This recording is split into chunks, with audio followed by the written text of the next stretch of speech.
RCR, la red que comunica y une al Perú. Ya estamos en línea con el doctor Francisco Díaz Canseco Tábara, presidente del Partido Perú Nación, presidente del Consejo Nacional por la Paz. Con él vamos a conversar en unos instantes. Antes le doy la bienvenida a Carlos Cabrera, que se suma a nuestra mesa de conducción. ¿Cómo te va, Carlos? Buenas tardes. Buenas tardes, José. Un saludo cordial a los amistades. Bien, ya saludamos al doctor Francisco Díaz Canseco Tábara, presidente del Partido Perú Nación y presidente del Consejo Nacional por la Paz. Qué gusto saludarlo, doctor Francisco Díaz Canseco. Muy buenas tardes. Muy buenas tardes, mucho gusto escucharte, Pepe, lo mismo que a Carlos, y bueno, aquí encantado de dialogar con ustedes. Vamos a analizar ya la composición del nuevo gabinete que encabeza Pedro Cateriano, ¿no? ¿Cuál desde su punto de vista cree usted que es la orientación que va a tener este gabinete, ¿no? Porque hay quienes señalan que el presidente Vizcarra está dando un giro, un viraje, ¿no? De haber tenido un presidente del Consejo de Ministros con una visión un poco más estatista y ministro también con visión estatista. Ahora tiene un ministro que es mucho más político, mucho más abierto a las inversiones, ¿no? ¿Cómo está mirando usted el panorama? Bueno, en realidad me preocupa muchísimo el panorama porque nosotros a nivel de Perú Nación habíamos planteado hace ya varias semanas la necesidad de un cambio de gabinete. De un cambio de gabinete con un nuevo enfoque por parte del gobierno, tanto del tratamiento de la plaga como del hambre, porque de eso es de lo que estamos hablando hoy día en el Perú. El COVID-19 y la crisis económica que ha dejado desempleados a cerca de 3 millones de peruanos solamente en Lima, según tengo entendido. Entonces, ¿quién es el señor Cateriano? El señor Cateriano ha sido presidente del Consejo de Ministros de Ollanta Humala. En el Perú hay una memoria muy corta, pero el señor Cateriano fue el escudero de Humala y de Nariño.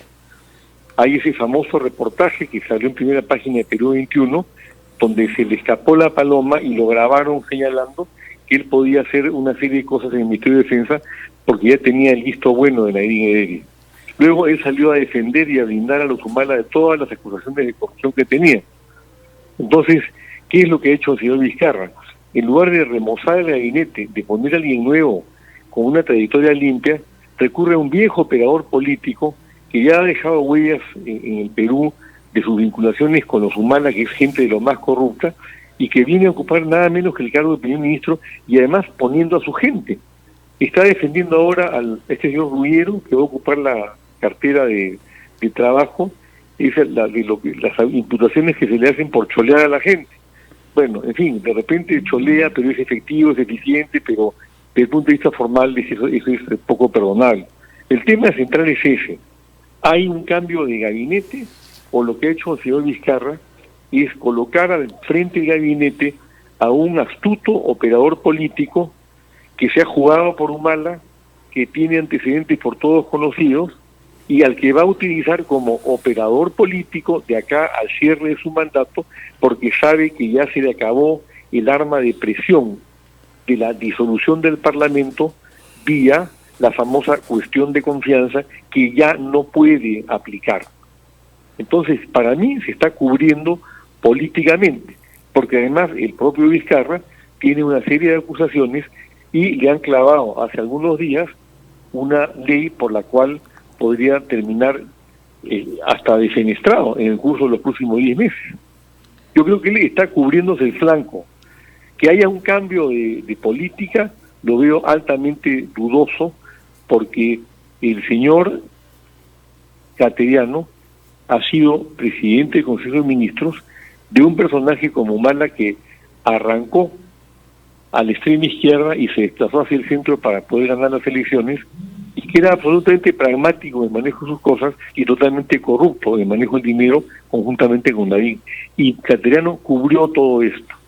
En el plano de salud, yo le tengo mucho respeto a Pilar Macetti, pero si lo que queríamos era un cambio de política para que camine la lucha contra la pandemia, ocurre que Pilar Macetti era la jefa del comando de lucha contra el COVID-19, hasta que la han nombrado ministra. O sea, vamos a continuar con la misma política en materia de salud. En materia de economía, sigue María Antonieta Alba.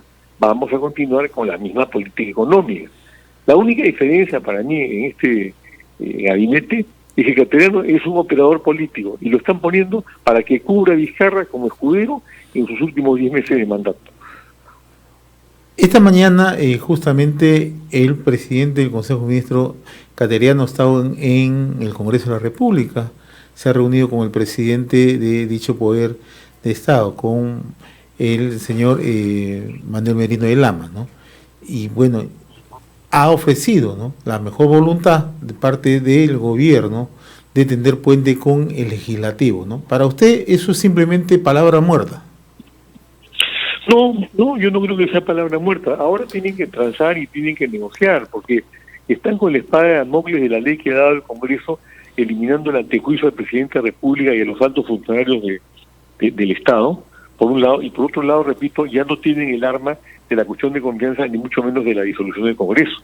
Entonces ahora lo que ha hecho es, bueno, de repente con sabiduría política, pero pensando no en el bien del país, sino en su rédito personal, Vizcarra, es poner a un operador que lo primero que ha hecho, como era lógico, es hablar con el presidente del Congreso y decirle, no te voy a pechar, vamos a ver cómo caminamos.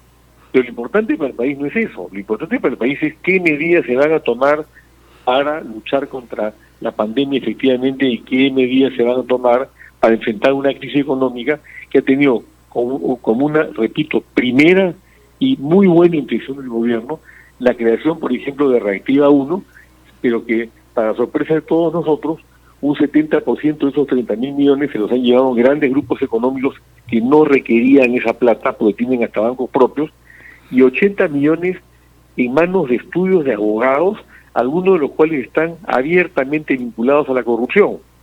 ¿Qué hacen qué tenemos que reactivar en los estudios de abogados?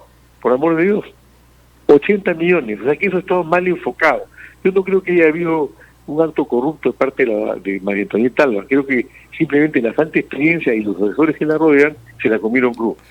Ahora, el otro tema es que quienes también siguen de cerca el tránsito político destacan que con la presencia de Pedro Cateriano vamos a volver a la judicialización de la política. ¿Usted cree que ese es el otro horizonte?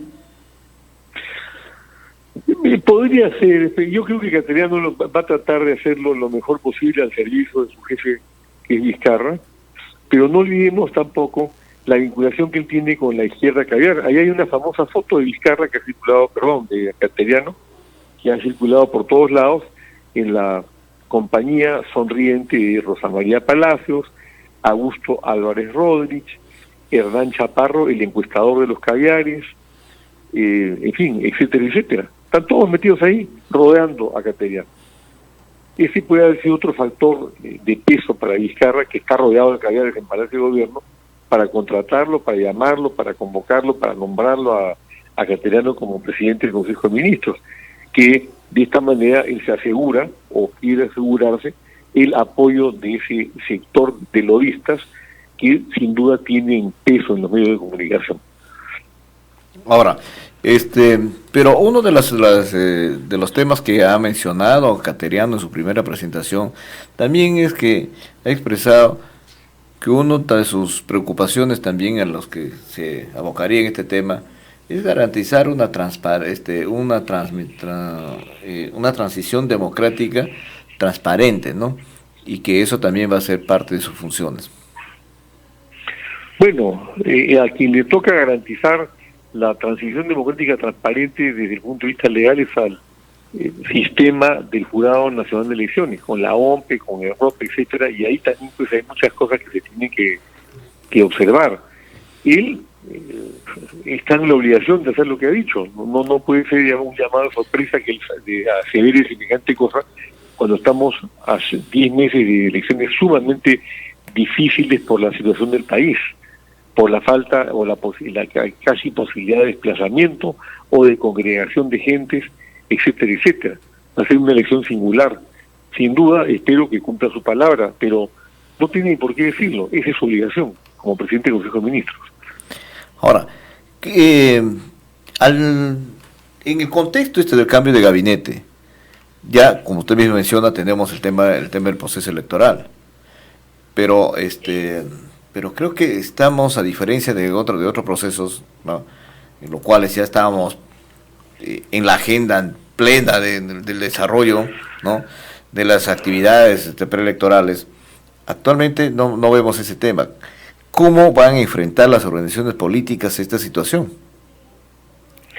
Bueno, yo puedo decirle en el caso de mi partido, de Perú Nación, nosotros ya hemos iniciado un muy fuerte trabajo en redes, que es la forma de comunicarse en este momento.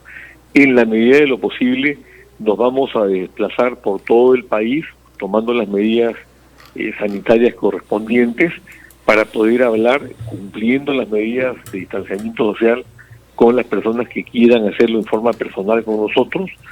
Está prohibida la propaganda en televisión, o sea que lo cual me parece muy bien porque eso alentaba a estos grupos corruptos a meterse en política y metiendo mucha plata, o a gente como Plata como Cancha, que detrás de él solamente tiene las pensiones de los universitarios y pocas ideas, etcétera, etcétera, ¿no? Entonces, y es una situación, como tú señalas, Carlos, muy difícil, porque no va a ser pues una campaña tradicional, sino que hay que buscar nuevos métodos para que la gente pueda calar el mensaje.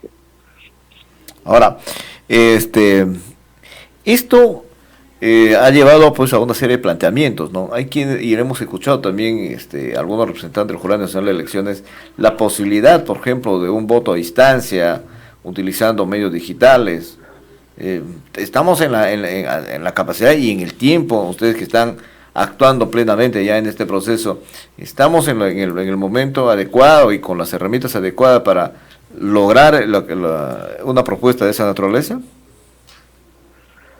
Yo no soy técnico en el tema, pero me preocupa mucho lo que ocurrió la vez pasada, que una serie de denuncias de manipulación del voto electrónico, y eso que esto era en mesa. Ahora, ¿cómo se va a hacer el voto a distancia? Eso existe en Estados Unidos, por ejemplo. Yo creo que hay los recursos económicos y la tecnología como para implementarlo. No sé si en el Perú esto se puede hacer en determinadas zonas, a donde creo que no llega el Internet todavía, pero se tiene que buscar alguna forma de hacerlo. Ahora, doctor Díaz Canseco, el otro aspecto es el tema de la recuperación económica, ¿no? Ayer hemos visto que las cifras son muy preocupantes, ¿no?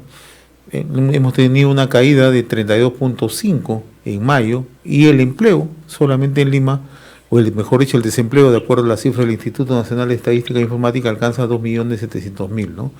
Si vamos a entrar a este nivel de polarización, si vamos a entrar a un nivel simplemente de operación política, difícilmente se van a poder coincidir, ¿no? O hacer un trabajo muy cercano, gobierno, empresarios, ¿no?